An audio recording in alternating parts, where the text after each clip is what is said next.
Hello, everyone. Welcome to the live AMA Ask Me Anything session. My name is James, and I'll be your host for today.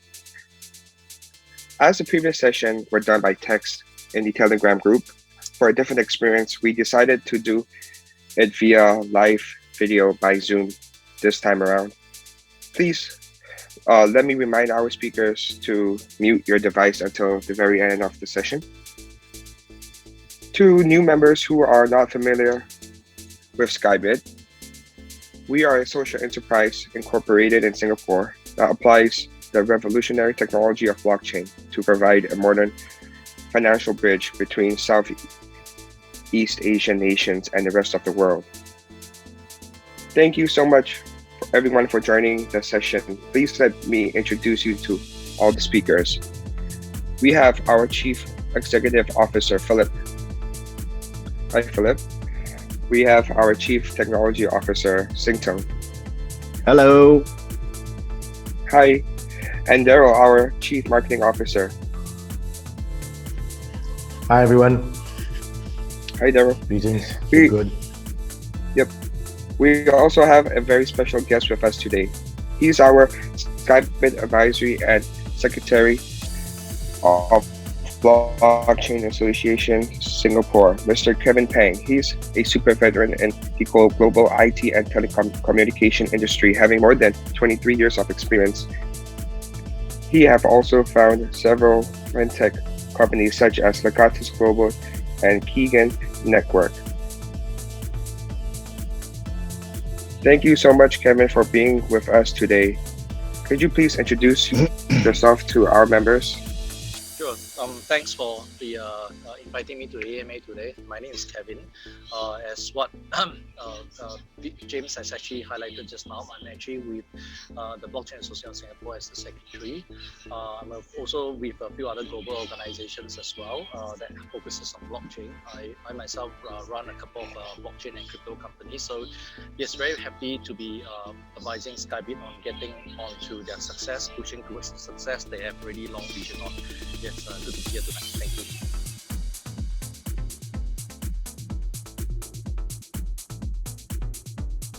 Okay. Yeah, hi guys. As everyone may already know, our IEO is still alive and we're currently in the third and last round. It's been going well and we've been very busy with marketing activities over the past 2.5 weeks. The token price has been increasing after each round and currently it's at $0.032, which is still much cheaper than the listing price, which will be $0.045. So right now, it's still a great opportunity to buy the tokens below the listing price. But don't miss out because there are only 4 days left to the end of the round and of the IEO. We've also been very busy talking with some exchanges and doing our due diligence on them so that our token can be listed on some more exchanges. Example, we had mentioned Gate before. We've also been talking with Hotbit. So hopefully there will be quite a few different exchanges where the token can be traded after the IEO. Let me now hand you to Daryl, our Chief Marketing Officer, who will tell us more about some of the marketing activities that we've done and are coming up. Thanks, Philip. Okay, so it's Daryl Naidu here, Skybit CMO. In terms of our marketing, we recently published articles on Naver and MarketWatch, and over the next few days, we'll be publishing content on Bazinga, Yahoo Finance, PublishOX, followed by Entrepreneur.com, IDT Times, Investing.com, CoinSpeaker, and Bitcoin.com. Over and above this, we have a strategic marketing plan in place that will be implemented over the next few weeks and months. Part of this plan includes a global ambassador program and partnerships with key opinion leaders, some of whom we've already been in discussion with.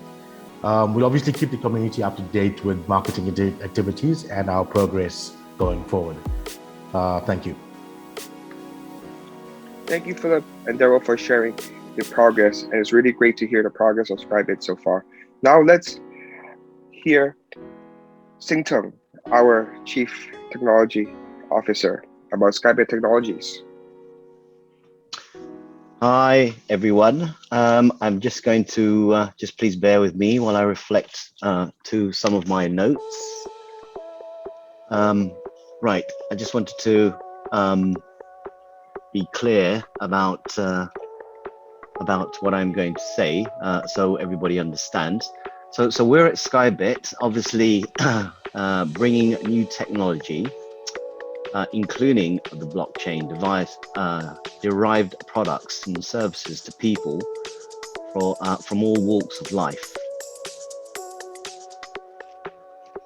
Our products and service ecosystem on and off the blockchain include a centralized exchange, a decentralized exchange, an international payments processor, an NFT marketplace, international remittance, token listing and launchpad for those of you who want to fundraise, news in various languages, and the current development of a Skybit wallet. The intrinsic value of our Skybit token is derived through these products and services and can be used by everyone.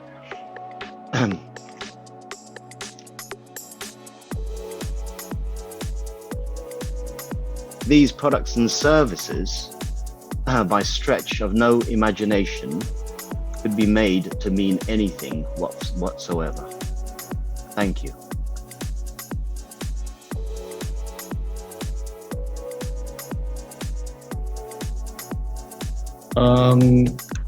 Okay, so this is about restrictions on citizens of some countries. Well, there are only a few countries whose citizens cannot buy tokens.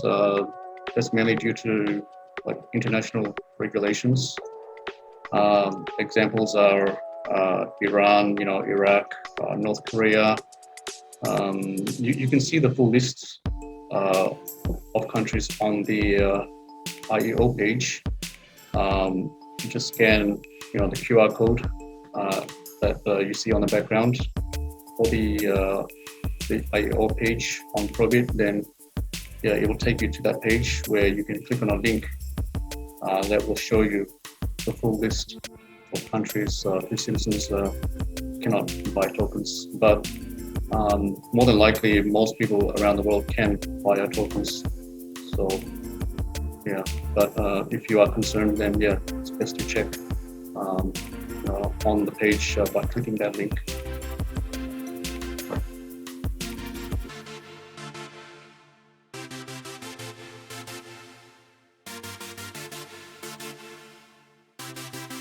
Oh, okay, sure. So I think probably just answer why Skybit, right?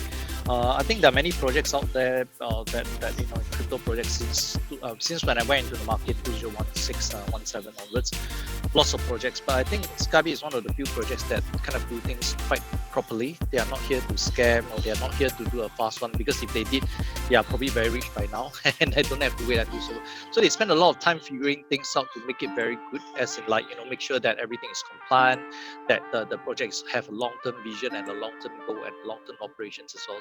So I think that is the earmarks of a stable company, right? A company that's given a lot of thoughts to actually make things work and all that. So I think that's one of the reasons I continue to advise. I mean, I've advised lots of projects before. Some continue on, some did not, but Skybit persevered, right, or to today, right, from the early days of crypto to now the new age of crypto as well.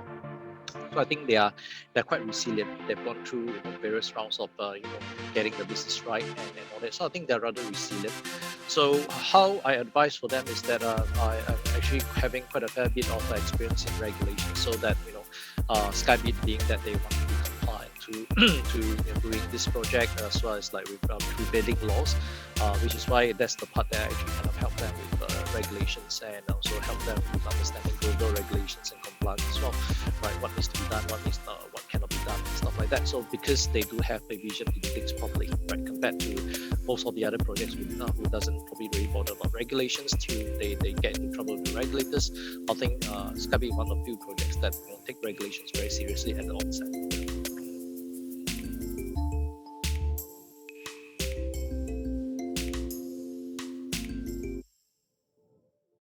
Sure. We started off we started off the association in 2018. It was called Token Economy Association, very much focused on crypto and all that. The name changed because in 2018, end of 2018, in fact, the government actually had a very negative view of crypto. So any associations that are working very closely with the government, which is what this particular association was back then, decided to then change the narrative to fit into the government understanding that they will only support blockchain and not crypto, right? So then, of course, fast forward to modern times, the name kind of like settled down, Blockchain Association of Singapore. So this particular association is endorsed and supported, right now, working very closely with the regulators, MAS. It is also the founding member of the ASEAN Blockchain Alliance, which also includes Australia plus other blockchain associations from around the world as well, growing very big and having cross-border kind of cooperation. I am the secretary and the board member. So having an executive role together with the other leaders as well. What we do is that we promote blockchain and curation of the blockchain in the industry, so that gives help with certain standards as an industrial watchdog in a certain way, and which is why this is a very unique organization. We do not accept members just to apply. There's a heavy curation process, which is why the members that are in the blockchain association are mostly your banks, your big four, and also all the top big blockchain companies like R3, right, Ripple, etc., etc. So these are all just members of BAS. You wouldn't find this kind of membership in anywhere in other associations that doesn't have that kind of level of prestige. So what we do is that we then encourage and they work with other projects that's actually around the world. So that's the role of the Blockchain Association. Thanks, Kevin, for answering their questions.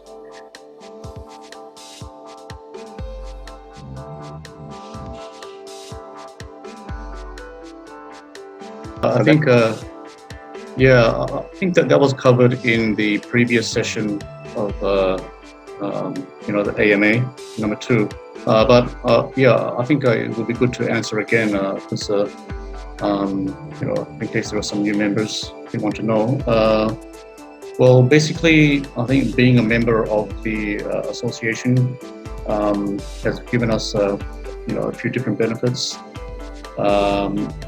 Well, example is that they have ran events for members of the association, in which members can get a lot of good new information, about the industry, about various issues such as related to regulations and things like that.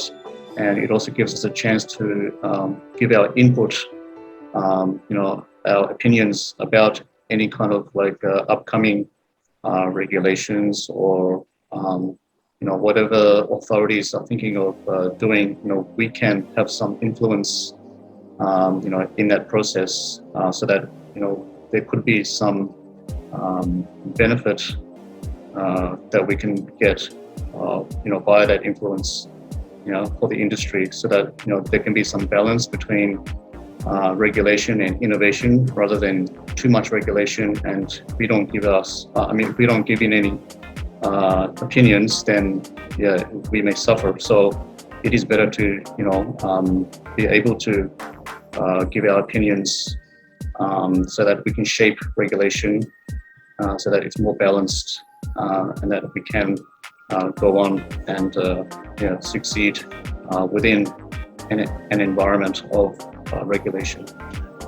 Other benefits are that it does show that we are a legitimate organization, and then it's also been good for networking with other legitimate organizations in the industry. Thanks, Philip, for answering the question. And there's another question for Kevin from Boris.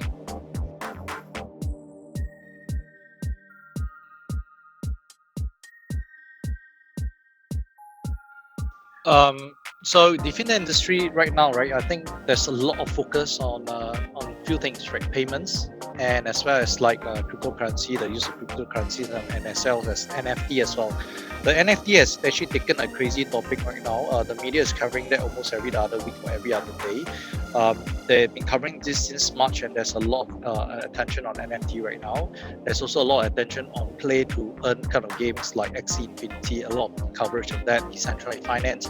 So there's a lot of coverage about, there were reports saying that, some survey done, how many percent of people in Singapore owns crypto. Of course, that's debatable, but it came out to almost like 40%, which is very strange. But anyway, that's being done and published, right? So people are really hot topic about this.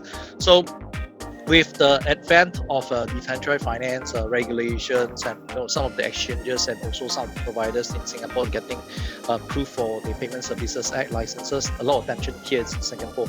A lot of because you see that the key thing that is driving this is that a lot of people didn't realize, but in Singapore there's no capital tax gain for crypto trade, right? You don't get tax on it. It's different from, let's say, in Japan, in Korea, or anywhere else, and obviously in China is banned, right? So any other countries where they have a crypto tax, Singapore doesn't have. Basically, you are tax free as long as there are certain criteria, of course, then you don't have to pay tax. So which means that a lot of money are floating to Singapore. A lot of projects want to come to Singapore to start. So I think it is a very vibrant industry right now. Everybody's really doing, spending a lot of time. New projects are springing out from Singapore as well, and projects are trying to be as compliant as possible, because FATF is going to announce the guidelines in October this year, and this is really going to impact both the decentralized exchanges as well as like DeFi projects as well. I mean, just wait for that. But I think for those who know about regulations and they start preparing for that right now, then I think they will not be right immensely affected by when FATF actually pushes the guidelines down to regulators around the world. Yeah.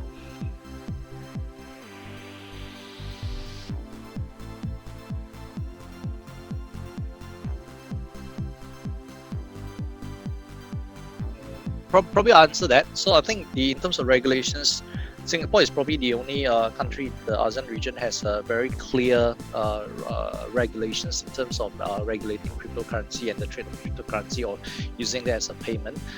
We do have other countries like Malaysia and obviously Indonesia and potentially Thailand and other countries who have some regulations or regarding cryptocurrency, but some of it is pretty unclear. Secondly, is that there are certain capital controls of the use of funds in and out of the country. That's always been inherent in this country. Secondly, is the cost of actually getting a license in those countries are not clear, right? So you do not know exactly how much to budget for. Your cost may increase 10 times, 20 times. It may happen. So I think people are holding back for some of these things. Secondly, there's a whole heavy emphasis that you need to have a local partner that do this for you. So I think in lieu of the fact that you can't really trust anyone unless there is a partner, then I think people are seeing that there's a lot of risk to foreign companies, especially going to these countries, because if you do have a partner, the partner based on the law can run away with all the money and the coins based on local law. So I think that's something that holds people back. But in Singapore, it's very clear in terms of having local directors and all that. So I think that's I think Singapore is still very attractive for that matter. But I think definitely due to market size, Singapore is not there compared to like Indonesia, obviously the largest market in Southeast Asia. Then you have places like Malaysia, you have Thailand, you have like Vietnam and all that, all very hard. Just that in terms of regulations, not very clear and all that. So I think that's probably driving that. And Skybit is actually looking into not just in Singapore, but that's for a start, because it's good to have a base and foundation. Then after that, subsequently, it makes it easier to get to other jurisdiction, because you have a very clear regime, or say regulatory and compliance in one very advanced, country, as well as like very clear regulations that makes it easier to then justify for applying for licenses in other countries as well in the region. Yep.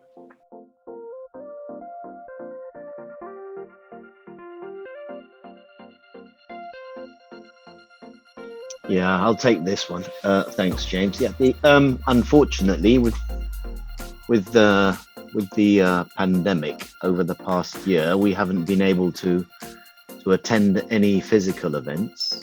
We have attended some virtual events, but the good news is that Kevin Pang, who's from Legatus Global, and Skybit will be attending token 2049 in October this year.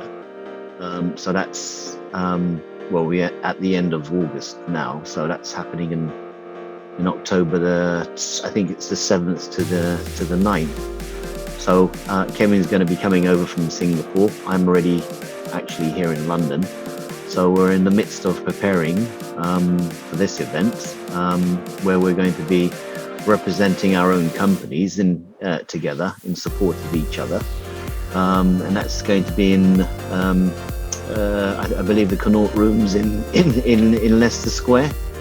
So it's one of the first events that we're going to be representing ourselves after the listing, which we're very excited to go to be present. Yeah, so that's where we are with the events. There's also subsequent events of which we have planned to represent ourselves as delegates. So but that's in the pipeline, and so please watch this space. We'll let you know. Thank you.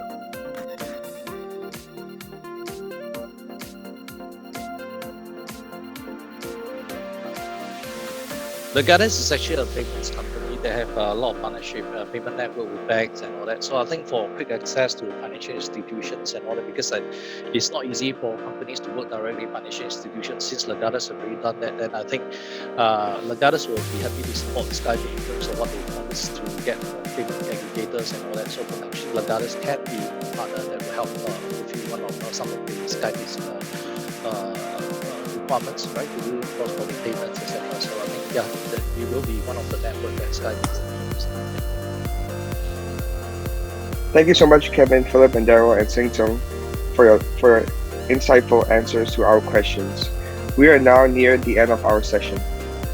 As mentioned earlier, we only have 4 more days left to buy Skybit tokens on Probit. Let's have a look at Philip's background that has the QR code for the link.